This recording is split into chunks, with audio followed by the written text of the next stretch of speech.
Assalamualaikum warahmatullahi wabarakatuh. Berjumpa lagi kita dalam channel saya. Hari ini hari Rabu, uh, 7 Rabiul Awal 11 September 2024 Masehi bersamaan dengan hari Rabu 7 September 11 September 2024 Masehi bersamaan dengan 7 Rabiul Awal 1440 Hijriah. Okey, hari pasal malam tak lagi pasal malam lah, pasal bersihkan bocor kan. Dua-dua pun dah data. Sekarang ni pukul 7 pula dah. Pukul 6.30 petang seperti biasa, video dari report kita pada hari ini. Malam tadi saya tak pergi mana-mana lah. Bersihkan bocor apa semua tu. Jadi lepas tu saya tidur buat main Facebook apa semua tu. Lepas tu saya tidur dalam pukul 2 setengah pagi, bangun pada pukul 6.50 pagi. Bangun tu terus mandi, sembahyang subuh, makan sarapan, kemudian adik saya hantar dengan motor pergi ke tempat kerja. Lepas tu tempat kerja tu dah fikir tutup pada hari ni.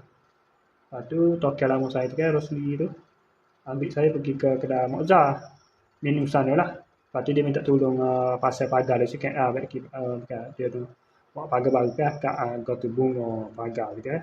Jadi di Jokong gitu kan, ada corak-corak bunga tu. Akak situ saya dengan Iwan pergilah. Masuk tu tambah solat lagi saya. Pak orang lah tudung dia. Dia upah belanja gitu lah, belanja minum pagi ni lah.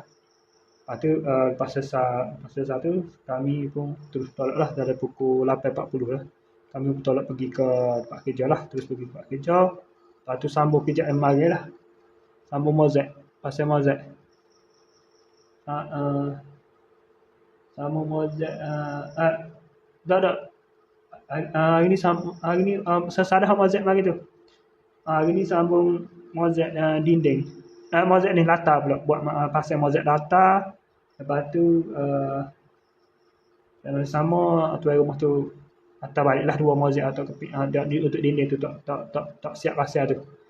Atau tak ada pasal mozek tu. Mozek dinding tu tak pasal ke bawah ni mat lagi kan. Mozek latar tu. Siap mozek latar tu. Esoklah nak pasal baik dengan makuk tu esoklah. Lepas tu siap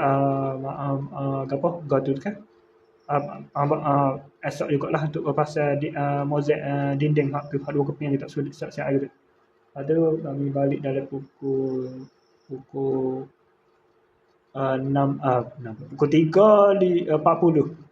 Saya klik tu siapa nombor tu dalam 3.50 dah tak klik tu. Siapa nombor sempat nak dekat muka 4 dah, 3.56 dah. Satu sebagai gah mandi semaya lohor, kemudian tunggu asar semaya asar. Lepas sudah semaya asar saya terus buat video. Okey, sekadar itu saja untuk sesi video dari report kita untuk hari ini. Assalamualaikum, jumpa lagi. Bye.